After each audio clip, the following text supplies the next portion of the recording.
NeoQor. Hello, and welcome. As always, it is I, NeoQor, once again in the studio, and today I'm going to be sharing with you my top 3 distortion plugins as of 2019. So if you're a hard dance producer, whether you're making happy hardcore, UK hardcore, hardstyle, gabber, up-tempo, hard trance, or what have you, then you should by now know the importance of distortion in the production process. I personally love distortion because it can be used for so much more than just clipping a kick or a bass to make a thick, nasty hardstyle or gabber kick. Believe it or not, distortion is a crucial part of all subgenres of hard dance besides just up-tempo and gabber, though maybe not as obvious as it is in those particular subgenres. So, very quickly, what is distortion? So basically, distortion is a byproduct of what happens when you take a waveform and you reshape it. For example, I have a sine wave here, right, with 3 OSC, and as you can see here on the display, this wave candy, when I play it, the sine wave is nice and round before we put distortion on it. But when we add distortion, right, so this is fruity fast distort right here, when we add distortion, it clips those far top and bottom ends of the waveform, known as peaks and troughs. So let me show you what I'm talking about, right? So I play it. Look at that wave right there. It's squared off. See, it's squared off. And it creates extra harmonies which affect the timbre of the sound. That's one example of distortion known as clip distortion. Now there are a whole bunch of other types of distortion such as rectification, zeroing, overdrive distortion, but I'm not going to bore you right now with explaining each and every one in detail. If you'd like me to go into more details about the science and specifics of distortion, please let me know and I'd be happy to cover that in a future video.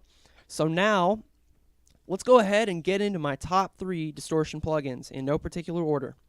So, quick disclaimer, I picked my top 3 based on the ones that I find myself using the most in my work due to their overall versatility.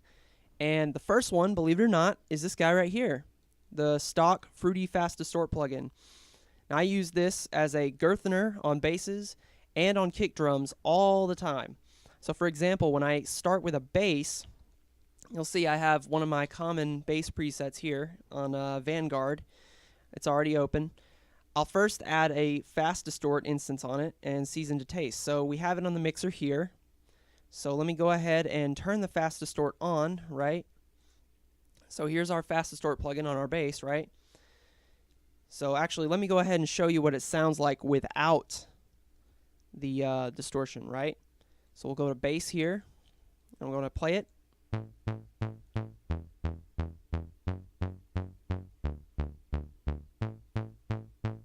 Right, it's kind of weak. I mean, actually, it's really weak, right?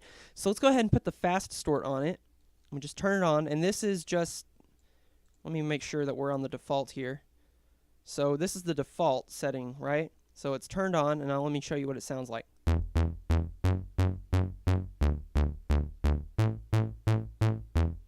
So not only is it louder, but it's got more crunch, right? And if I turn the pre-gain up a little bit, that's feeding more of the signal into the distortion plugin, right? I can turn the threshold down and it'll distort even more. Well, actually less. My bad.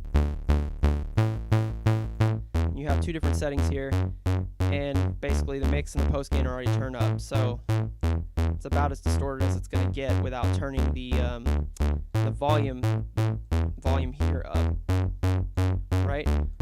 Like I said, I use this as a girthener on a lot of basses and kicks. Another thing I'll always use this plugin for, especially in my UK hardcore or happy hardcore projects, is as a girthener for my kick drums. So let me show you what I mean by that, right? So I have a kick here already. So what I'll do is show you the kick without the distortion first. So let me play that. Right? So it's already pretty punchy. So let me show you what happens when I turn the distortion on.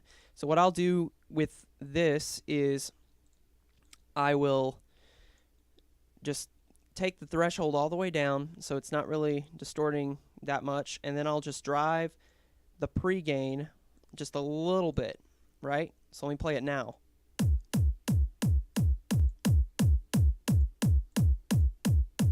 And I may turn the threshold up just a little bit.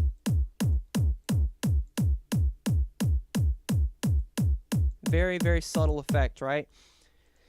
But it gives the kick more loudness and more oomph.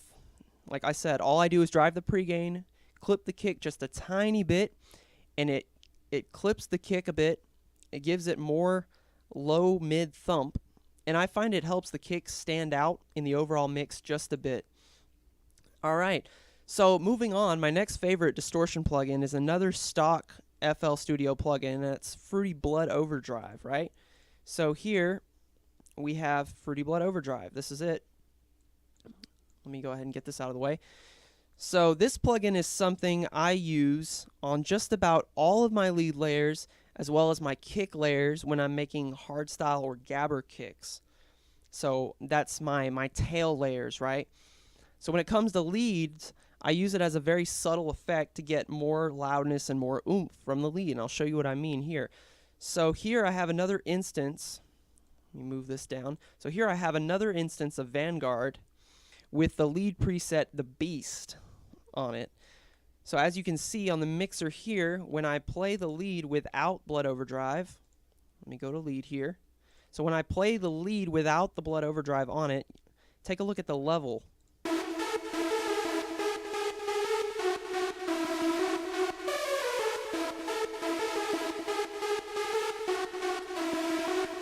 So as you can see, when I play it on the mixer there, the level is peaking a lot. It's fluctuating, going up and down quite a bit. So when I add a Fruity Blood Overdrive, it not only gives the lead more crunch and a little bit more presence, but it eliminates a lot of those excessive peaks in the level, which makes your lead a lot more manageable in the mix down and mastering process because you're not dealing with all that fluctuation in signal level. So let me show you what I mean. I'm going to turn the Blood Overdrive on now. So the main functions I use on this Blood Overdrive plugin is the ×100 knob. So I'll turn that on, and then I use the preamp knob to kind of get it set the way I want, right? So the once you turn the ×100 knob on, the preamp becomes a lot more sensitive. With leads, I typically won't turn it up too high because I don't want to crush the lead. So let me go ahead and show you what I mean, right? I'm going to go ahead and play the lead, and I'm just going to turn the preamp up gradually. So as you can see, without me doing anything, the preamp, with the ×100 on and the preamp all the way down, it's already way louder. So let me go ahead and turn that down first, right? So I'll go ahead and play it again.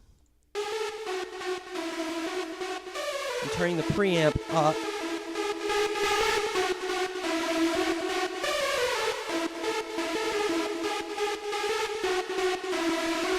And the great thing about it too is since this plugin has a little bit of a delay on the lead as well, like a little bit of reverb and delay, it also makes that delay and that reverb a lot more present too, and it just gives that lead a little more glue, kind of glues it together and gives it more atmosphere.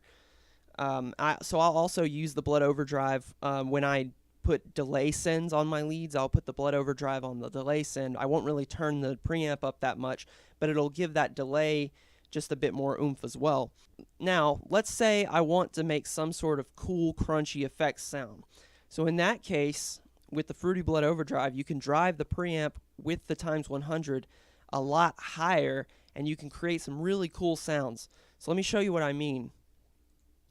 So here, I have a preset that I made with 3OSC right here. I call it Freeform Growl. And it's basically some saw waves with some cutoff envelope automation in the plugin itself, right? So this is what it sounds like without Fruity Blood Overdrive. So let me go ahead and pull it up. And then this is what it sounds like without it.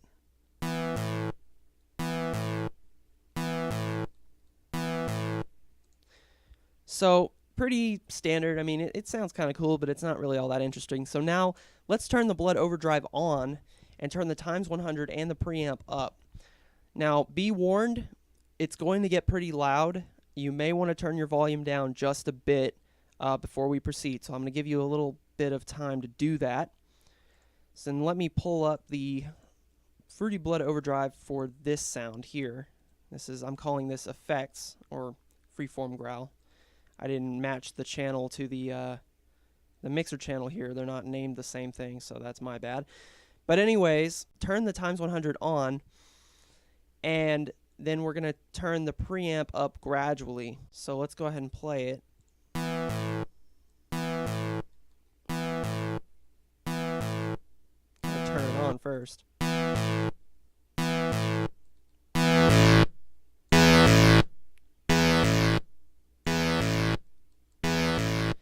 As you can see, I got to turn the volume way down because it's already starting to get really loud. But let's drive it a little bit more. Turn it down just a bit more.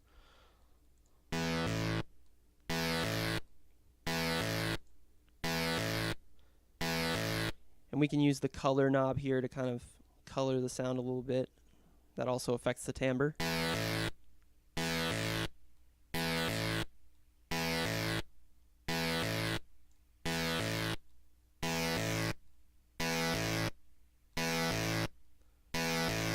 So as you can see, when I drive it really hard, it becomes really crunchy and really angry sounding. So you can use something like this as a synth or a synth layer on its own, or you can use this as a layer for a kick. I'll go ahead and show you how it sounds in a mix with a lead, bass, kick, everything like that.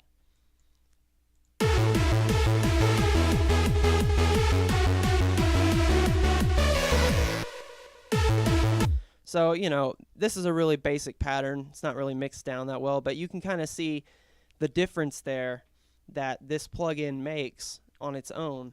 So, moving on, the final distortion plugin in my top 3 is Camel Audio's Camel Crusher. So this one is a third-party VST that you can currently find for free at audiopluginsforfree.com, right? So, we'll go ahead and pull it up here. And this is what it looks like. I love this plugin because it is so versatile and you can use it for so many different things. I use it in some way, shape, or form to distort just about any kind of kick layer, bass layer, or lead layer that I have. This plugin has a ton of presets that include some subtle distortion and loudness boosts, as well as some seriously extreme distortion. I could use it on just about every sound that I have here in one way or another and achieve some positive results. And I use it most commonly on basses and effects sounds for that extra crunch. So let's go ahead and try some presets out, right? So I'm going to go ahead and try it out on the bass first.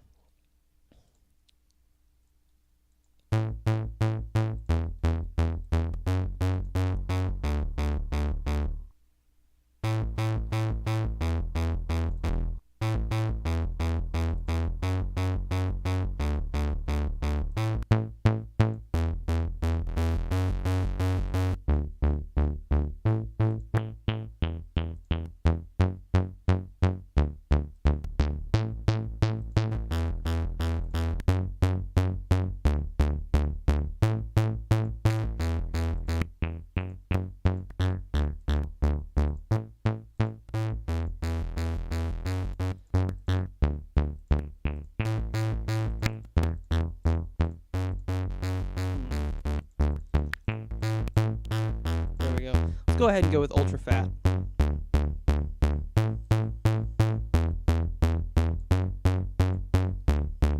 Alright, so as you can see, you can get a number of very different timbres just by cycling through the presets. So let's go ahead and try it out now on our effects sound here. And be warned again, this may get a lot louder, so you might want to turn your volume down. Alright. Let's pull it up for the effects sound here. We're going to test this out.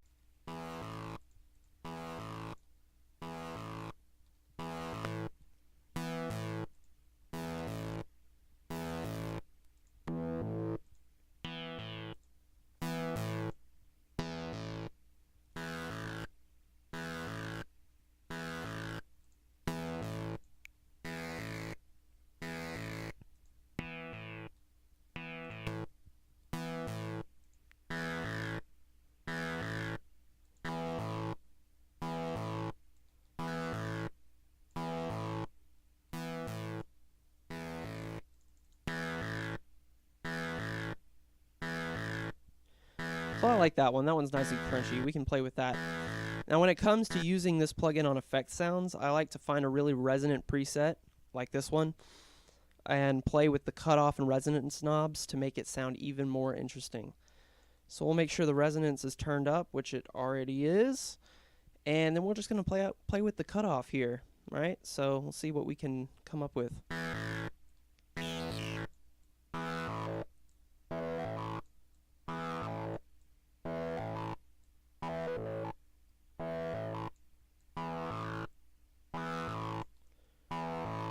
So I kind of like it in that range right there. And so you can also automate this knob's value. So once you find a range that you like, you can actually go to Browse Parameters in the little drop-down menu of the plugin. You can find filter cutoff, create an automation clip real quick, and just, you know, have some fun with it, you know, just like so.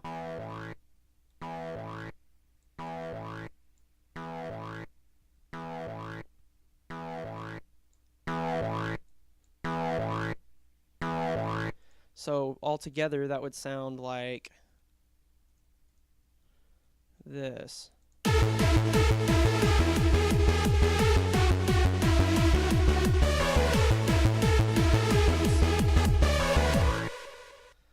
Forgot to unloop it there, but you can hear that it's a lot more interesting now. You know, it's not just like some basic saw waves. So finally, we can use this plugin to add some girth to our leads. So this plugin is really great as well when you want a super angry distorted lead like what you would find in raw style or gabber. So I'll show you an example here. So here I have a very dark lead. It's a very basic supersaw preset that I made in Toxic Biohazard. It's also got some square waves in it as well, right? So we'll throw on the Camel Crusher preset. We already got it here. I'm going to turn it off first so you can hear what it sounds like without it, right? Let me get this out of the way, and then we will play it. Loop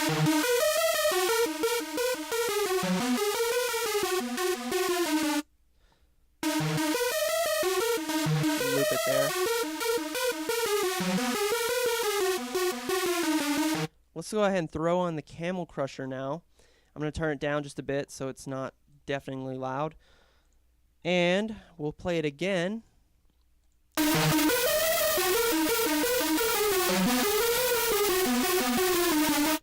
Throw on some reverb just for fun here. Put it on a big sounding preset there.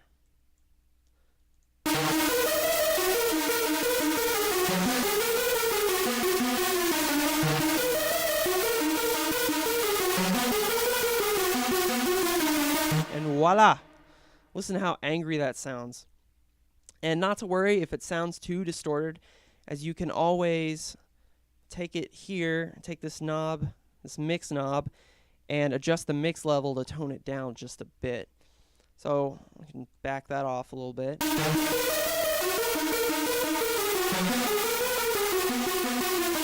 And now it sounds nice and distorted, but it doesn't sound too squashed, right?